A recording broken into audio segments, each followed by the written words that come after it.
Hai handsome ken nang kalung set. Hai handsome ken nang ka day penne. Iding so mai lai lo na him. Hongin leng khom hite gol.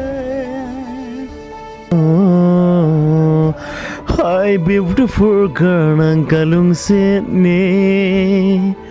Hi beautiful girl ang kadipene. Hi beautiful Miss Vasi ng kadipene.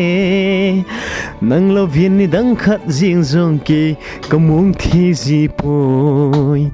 WhatsApp Facebook YouTube dunga na video ahung viral ho kamuziti kasilung among chome o beautiful lano beautiful Miss Vasi nang love ke kamong zo jipoy na na na na na na na na na